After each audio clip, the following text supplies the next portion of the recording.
So, if you've been following the news for the last few weeks, you've probably seen a lot of news stories about a very ubiquitously crazy, ubiquitous, that's the vocabulary word for the day, ubiquitously crazy individual. And I'm not talking about any of the Wisconsin politicians, I'm talking about a man who has tiger blood and is a Vatican assassin. Yes!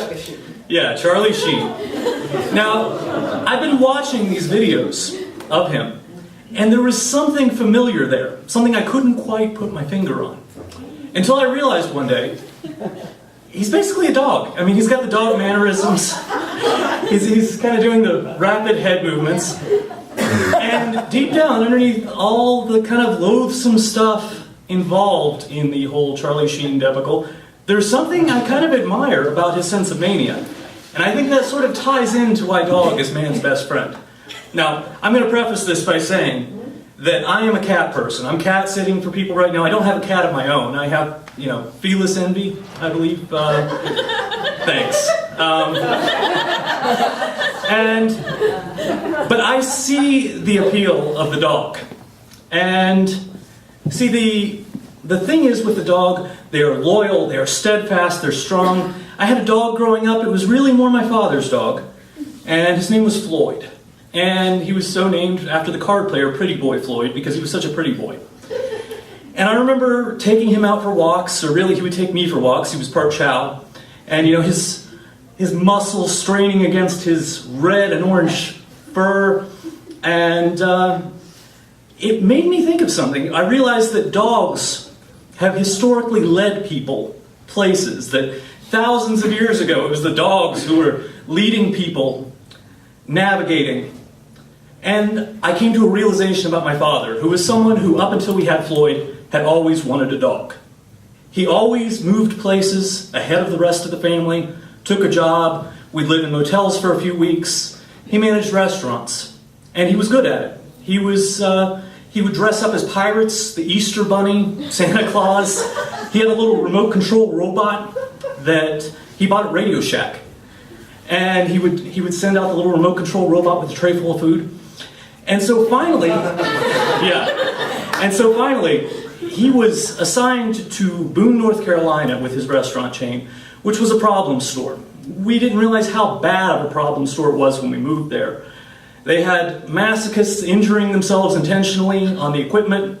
The previous manager had committed suicide. Yeah. And so I was waiting up every night in this motel room that we were staying in, waiting for my father to come home. And he was miserable. He was sleeping 2-3 hours a night. Until one night, he's driving home to the motel. And he comes across this house that's on fire, just off the road.